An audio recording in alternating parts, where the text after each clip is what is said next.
예수님께서 이제 목요일 네 번째 날을 보내시며 그 일어난 일들을 정리하면 유월절을 준비하고 최후의 만찬을 제자들과 함께 나눕니다. 또 제자들의 발을 씻겨주시며 가룟 유다가 이제 자신의 본색을 드러나 자리를 떠나게 됩니다. 성찬식이 있고 베드로의 부인이 예고가 됩니다. 또 성령님께서 올 것에 대해서 예수님은 다시 한번 말씀하십니다. 그리고 중보 기도와 또 겟세마네 동산의 기도가 마지막입니다. 성만찬과 그리고 예수님께서 말씀하시는 마지막 말씀, 발을 씻겨주는 이 장면이 목요일 날 일정에 있어서의 하이라이트이기도 합니다. 그래서 우리는 부활주일에 항상 성만찬을 하죠.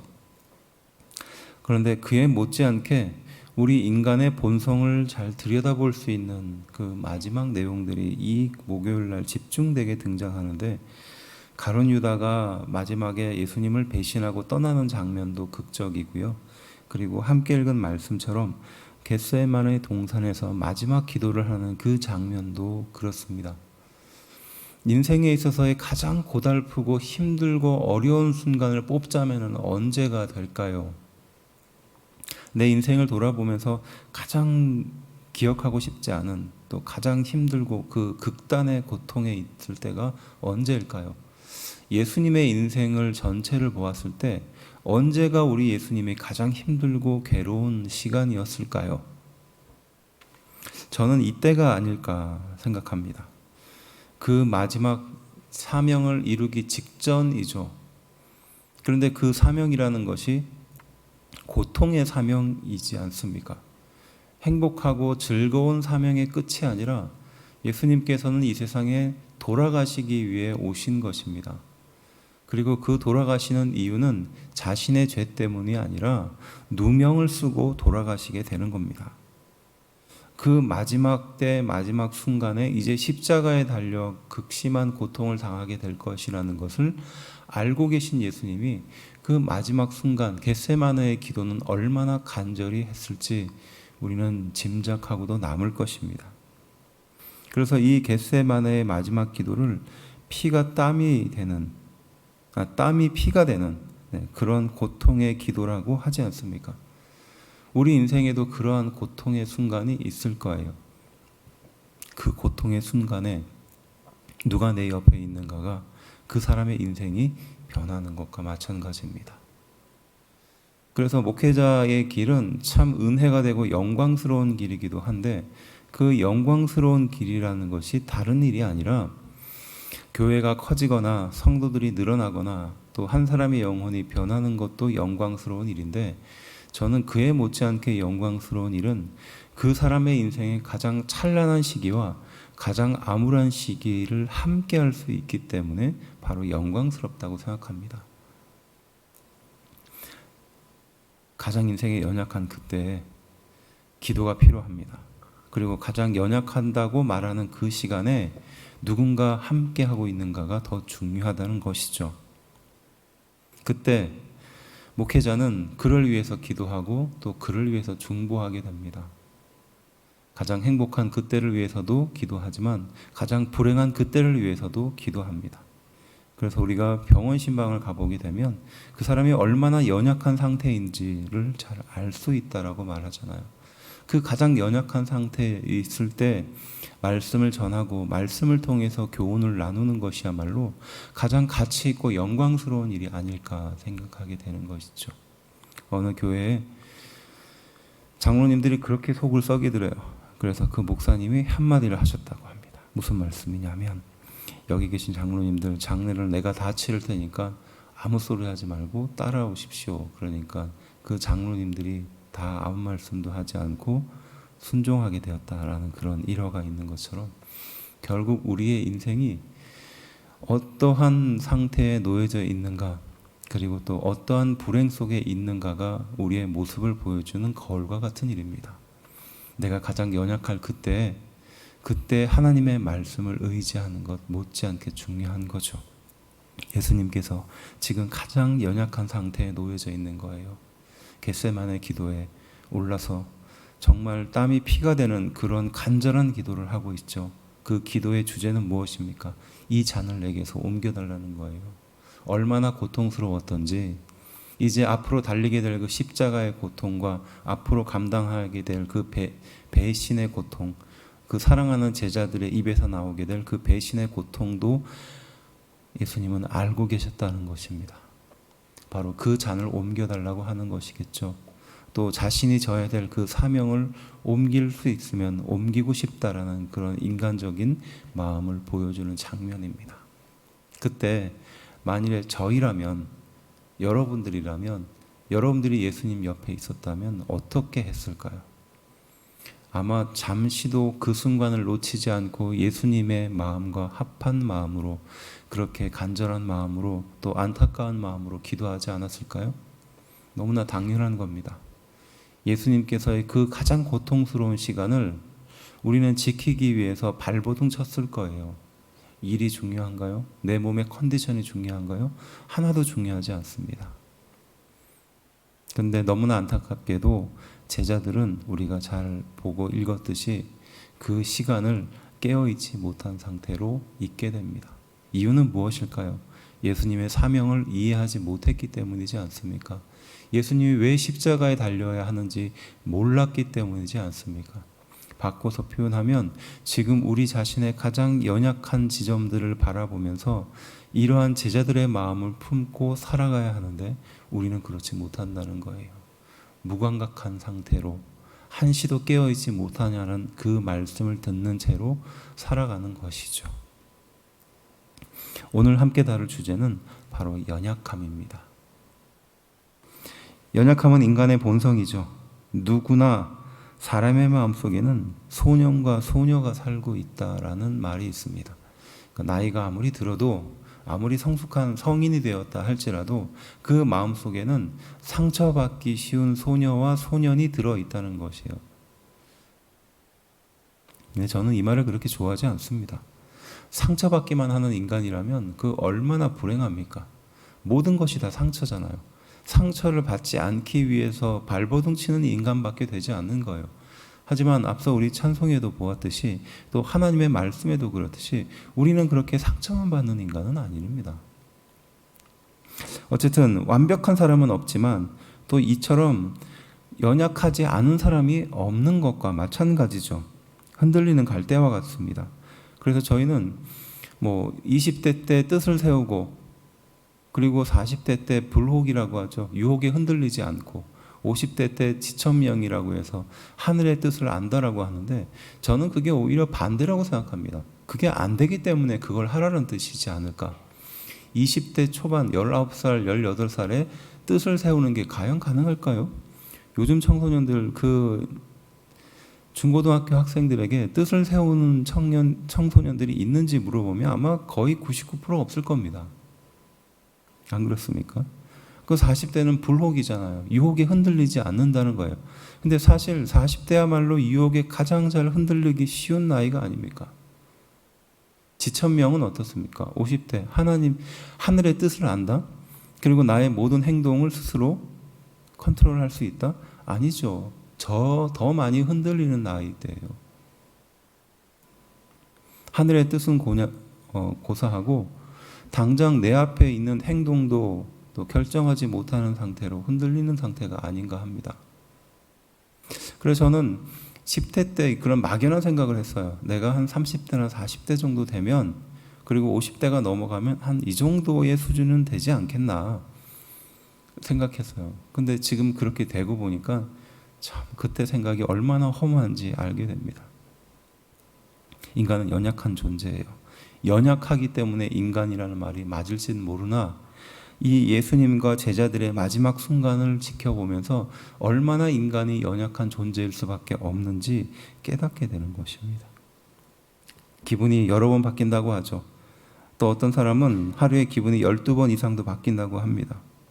그 기분이 바뀌는 이유, 한 마음을 품지 못하고 계속 기분이 바뀌는 이유는 연약한 인간의 본성이 있기 때문에라는 것입니다.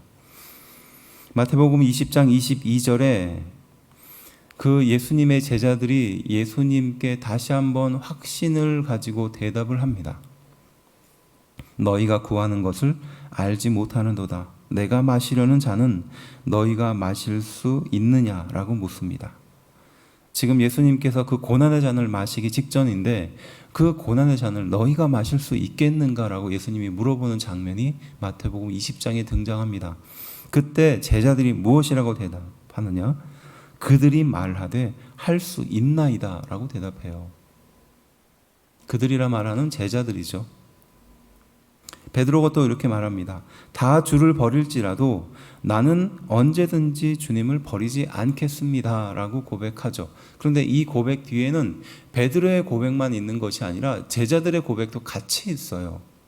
그러니까 베드로 한 사람만 이렇게 고백하는 것이 아니라 말씀을 자세히 보면 제자들도 다 함께 나는 절대 주님을 배신하지 않겠다라고 대답하는 장면이 나옵니다. 나는 변하지 않겠다. 나는 확실한 믿음 속에 서 있다라고 말하는 그것이야말로 가장 연약함을 보여주는 장면입니다. 그에 반해서 우리 하나님은 미쁘신 하나님이죠. 변함이 없으신 하나님입니다. 한번 결정하시는 것은 후회가 없으시는 분이에요. 그렇게 본다면 하나님께서 저의 인생을 미쁘게 바라봐 주셨기 때문에 제가 끊임없이 하나님을 배신하고 또 떠나고 죄악 가운데 살 수밖에 없는 그런 인간이지만 미쁘신 하나님이 저를 통해서 그 계획을 이루실 것이기 때문에 여기까지 온 줄로 믿습니다. 우리 성도들도 마찬가지지 않습니까? 내가 무엇인가 한 번 결정하면 끝까지 성향으로 하는 사람이 있어요. 하지만 그 성향이 있다 할지라도 얼마나 많이 흔들리겠어요? 얼마나 많이 고민하겠습니까? 그것이 인간이라는 겁니다. 26장 40절 그 제자들의 상태를 보면서 예수님은 이렇게 말씀하시죠. 너희가 나와 한 시간도 이렇게 깨어 있을 수 없더냐라는 거예요. 그만큼 우리는 연약한 존재라는 겁니다. 그만큼 제자들이 이 연약함을 보여주는 장면입니다. 한 시간이라도, 한 시라도 말했지. 여기서 말하는 한 시는 우리가 생각하는 그 한 시간과는 좀 다른 개념입니다. 잠깐이라도 라는 뜻이 조금 더 정확할 거예요. 너희가 지금 나와 함께 이렇게 있는데 내가 이렇게 지금 괴로운 상태에 있고 그 마지막 순간에 있는데 너희는 잠깐이라도 깨어 있을 수 없더냐라는 말이에요. 다른 말로 표현하면 전혀 깨어 있지 못하는 상태로 있었다라는 것이에요. 예수님이 마시는 잔을 함께 마시겠다라고 다짐했던 그 제자들의 확신이 이 짧은 시간 무너져 버리는 거죠. 불과 몇 시간이 지나지 않아서 무너져 버린 제자들의 상태를 볼 수 있죠. 각오는 있지만 실행할 능력이 없다는 것을 알 수 있습니다. 우리 또한 마찬가지죠. 41절 그때 예수님은 이런 말씀을 하십니다. 함께 읽어봅시다. 시작. 시험에 들지 않게 깨어 기도하라. 마음에는 원이로되 육신이 약하도다 하시고 시험에 들지 않게 깨어 기도하라 라고 말씀하십니다. 그리고 마음에는 원이로되 육신이 약하다라는 겁니다. 이 무슨 뜻입니까? 제자들에게 너는 한시라도 깨어 있을 수 없느냐? 내 다짐과 내 확신은 왜 그렇게 쉽게 무너지느냐라고 예수님이 핀잔을 주는 장면으로 오해하기 쉽습니다. 하지만 그렇지 않아요. 인간의 한계를 보여주는 겁니다. 공감하지 못하는 자신의 손톱 밑에 끼어 있는 그 아픔은 가장 고통스러워하면서 다른 사람의 깊은 고통을 공감하지 못하는 그 상태를 말하는 거예요. 한시라도 깨어 있을 수 없느냐는 것은 자책과 예수님의 핀잔이라기보다는 인간의 본성을 그대로 보여주고 있는 장면이에요. 다른 말로 표현하면 지금 제자들은 자신의 고통 앞에서 예수님의 고통을 공감하지 못하고 있는 상태에 있는 거죠. 우리 또한 마찬가지라는 겁니다.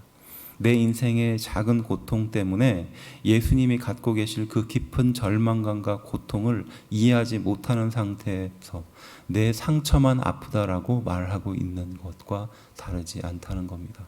이것을 이 구절이 표현하는 거예요.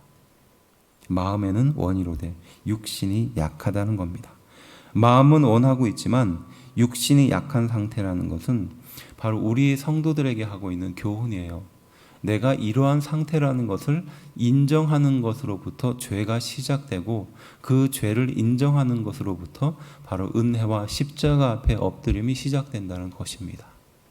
베드로가 내가 절대 주님을 떠나지 않겠다, 다른 모든 사람들은 다 부정할지라도 나는 절대 예수님을 떠나지 않겠다라고 말하며 그 마지막 순간에 말고의 귀를 칠 만큼 용기 있던 사람이지만 그 사람마저도 무너진다는 것이에요.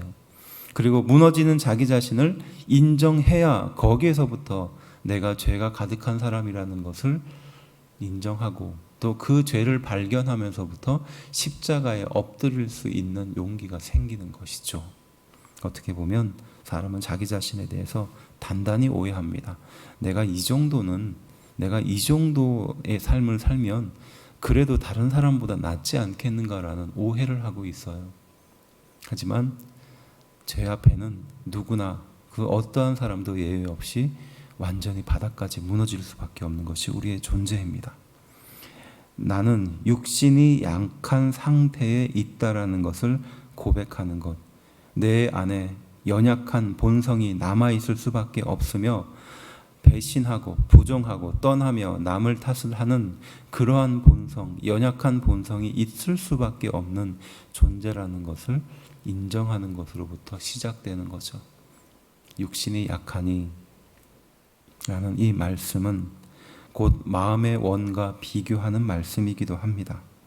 육신이 피곤해서 그럴까요? 또 육신이 연약한 상태이기 때문에 이런 상태일까요? 돈이 없어서 그랬을까요? 기회가 없어서 그럴까요? 이 제자들의 근본적인 연약함의 이유는 무엇일까요? 성경은 한마디로 정리합니다. 성령님이 부재하기 때문이라는 거예요. 아니, 성령님이 내 안에 계시는데 왜 성령님이 부재합니까? 성령님이 내 안에 계심에도 불구하고 성령님의 음성을 듣지 않으려고 하는 인간의 본성이 있기 때문이라는 겁니다.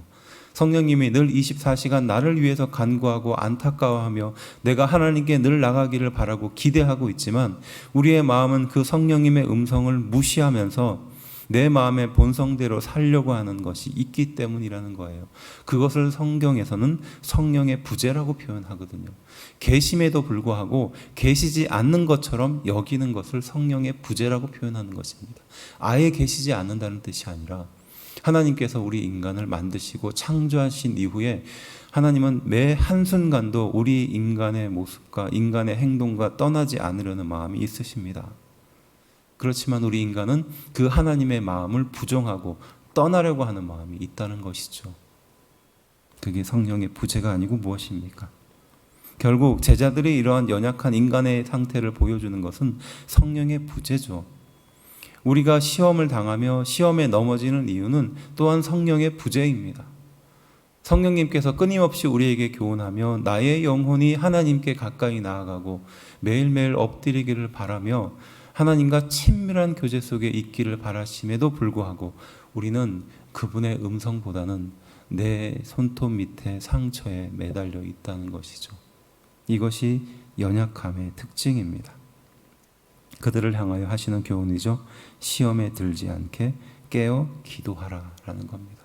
그래서 우리가 감당할 수 있는 것은, 우리가 이 연약함을 극복할 수 있는 유일한 방법은 예수님의 말씀처럼 깨어 있는 것입니다. 그리고 깨어 있기 위해서 해야 할 일은 기도라는 것이죠. 시험에 들지 않게 깨어 기도하라는 겁니다. 연약함으로 시험에 빠질 수밖에 없는 우리의 본성을 말하는 것이죠. 앞서 말했듯이 베드로와 가룟 유다와 도마와 요한이 바로 그러한 연약한 상태를 보여주는 예입니다. 이러한 사람들이 시험에 빠질 수밖에 없는 것은 당연한 것이 아니라 깨어있지 못하기 때문이고 기도하지 않았기 때문이라고도 볼 수 있겠죠. 깨어 기도함으로 시험에 빠지지 않도록 주의하라라는 메시지라는 겁니다. 이 메시지는 제자들도 편지를 통해서 반복하고 있는 것이죠. 연약함으로 시험에 빠질 수밖에 없는 그런 상태를 향하여 빠지지 않기 위한 마지막 해법, 시험에 빠지지 않도록 깨어서 기도하라는 겁니다. 아마 예수님을 향한 실망이나 기대가 무너졌기 때문이라고 말할 수도 있습니다. 또 스스로 말하는 것에 갇혔기 때문이라고 할 수도 있어요. 내가 절대 주님을 버리지 않겠다라는 말에 스스로 갇히는 거죠. 실망했기 때문에 그렇다고도 볼 수 있습니다. 또 허무한 상태에 머물렀기 때문에도 그렇게 볼 수 있어요. 하지만 중요한 사실은 이러한 상태에 놓일 수밖에 없는 것이 우리의 본성이라는 것을 우리는 이 말씀 앞에 겸허히 인정해야 하는 것입니다. 그리고 이러한 자신을 인정하고 깨어 기도함으로 이 모든 시험에서 벗어날 수 있음을 우리는 알고 붙들고 의지해야 된다는 것이죠. 감정이나 상황이나 여건은 항상 우리를 넘어뜨립니다. 그리고 시험에 빠뜨리죠. 또 타인을 탓하고 자신은 그 책임으로부터 벗어나려고 하는 본성을 갖게 되어 있어요. 그때 나의 본성 때문이고 나의 문제 때문이며 나의 연약한 상태 때문이라는 것을 인정할 때 이 모든 것으로부터 자유로워질 수 있습니다. 하나님께서 주시는 은혜를 다시 회복할 수 있습니다. 그래서 사도 바울은 로마서 7장을 통해서 이렇게 말합니다. 오늘 이 말씀을 함께 읽으며 이 연약한 상태에 대한 해법을 얻는 우리가 되기를 주의 이름으로 축원합니다. 로마서 7장 15절 말씀입니다.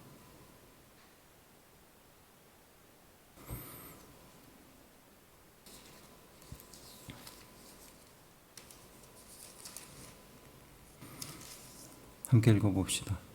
내가 행하는 것을 내가 알지 못하노니 곧 내가 원하는 것은 행하지 아니하고 도리어 미워하는 것을 행함이라. 사도 바울이 자기 자신의 인간의 본성의 연약함을 살펴보면서 하고 있는 고백들이에요. 보석과 같은 고백입니다. 어찌 보면 복음을 전하는 그런 지도자로서 자신의 연약함을 이렇게 여실히 고백한다는 것은 정말로 쉽지 않은 일입니다. 우리가 알고 있는 그 유명한 CEO가 나는 죄에 깊이 빠져 있는 사람입니다 라고 말했다면 아마 그 주변 사람들은 아무도 따르지 않았을 것이에요. 하지만 사도 바울은 겸손하게 겸허하게 자신의 인간의 본성에 이러한 것이 남아있다는 것을 먼저 고백하죠. 마음에는 원이지만 내 육신이 약하다는 겁니다. 무슨 말씀입니까? 예수님께서 하신 바로 육신이 약하다는 것을 여기에 똑같이 고백하고 있는 것이에요. 나는 안 되는 사람이고 나는 연약한 사람이라는 뜻이 아니라 우리 인간의 본성이 그렇다는 것을 지금 사도 바울은 자신의 모습을 보며 확인했다라는 뜻입니다. 18절 읽어봅시다. 내 속 곧 내 육신에 선한 것이 거하지 아니하는 줄을 아노니 원함은 내게 있으나 선을 행하는 것은 없노라 라고 말하죠. 이 또한 예수님의 말씀과 겹쳐지는 말씀이에요. 원함은 있지만 행함은 없다는 겁니다. 23절 읽어봅시다. 내 지체 속에 다른 법이 내 마음의 법과 싸워 내 지체 속에 있는 죄의 법으로 나를 사로잡는 것을 보는도다. 내가 그렇게 싸우고 몸부림쳤으나 결국 나는 완전히 실패해서 지금 지체의 법 아래 엎드려 있는 것을 본다는 것이에요. 그러니까 실패했다는 것이죠. 24절 읽어봅시다. 시작. 오호라 나는 곤고한 사람이라다. 이 사망의 몸에서 누가 나를 건져내랴 라고 말합니다. 도저히 해결할 수 없다는 거예요. 나는 졌다는 겁니다. 나는 실패했다는 거예요. 나는 연약한 상태라는 것입니다. 이것이 곧 우리의 상태고 실패하고 좌절한 상태라는 겁니다. 이 고백이 우리에게도 동일하게 있다는 뜻이에요. 그런데 이제 8장으로 들어가면서 이 고백이 다른 의미로 바뀝니다. 내가 오히려 연약하기 때문에, 내가 오히려 약하기 때문에, 죄의 본성이 가득하기 때문에 그 본성을 인정하고 나서야 이제 그 고백이 완전히 바뀌게 돼요. 8장 3절 읽어봅시다. 시작. 율법이 육신으로 말미암아 연약하여 할 수 없는 그것을 하나님은 하시나니 곧 죄로 말미암아 자기 아들을 죄 있는 육신의 모양으로 보내어 육신의 죄를 정하사라고 말합니다. 율법이 육신으로 말미암아 연약하여 할 수 없는 그것을 하나님은 하신다는 것이죠.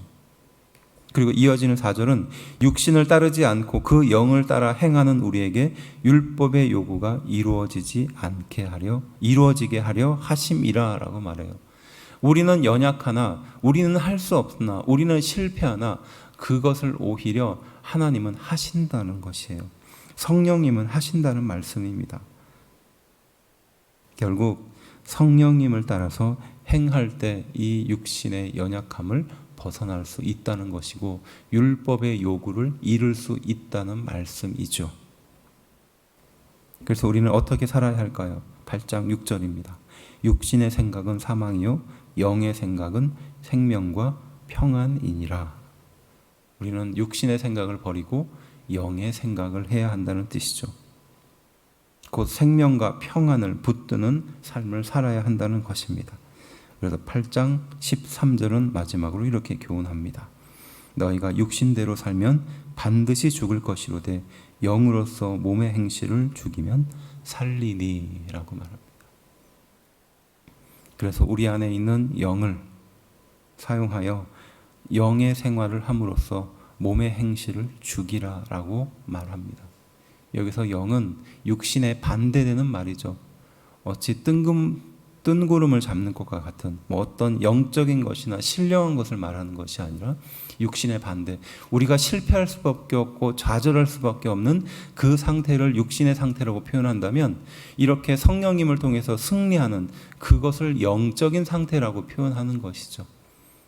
결국 우리의 육신의 연약함을 통해서 우리가 얼마나 연약한 존재인지, 죄의 본성에 사는 존재인지를 깨닫고 그 반대편에서 우리에게 승리를 주시고 능력을 주시는 성령님의 능력을 붙들라는 것입니다. 곧 그것이 우리를 살아있게 하고 생명력 있게 한다라는 뜻이죠. 이 말씀의 의미를 우리 가슴에 새기며 시험에 이기며 승리하는 우리가 되기를 주의 이름으로 축원합니다. 육신의 연약함을 발견함으로 오히려 하나님의 은혜를 붙드는 우리가 되어야 할 것입니다. 기도합시다.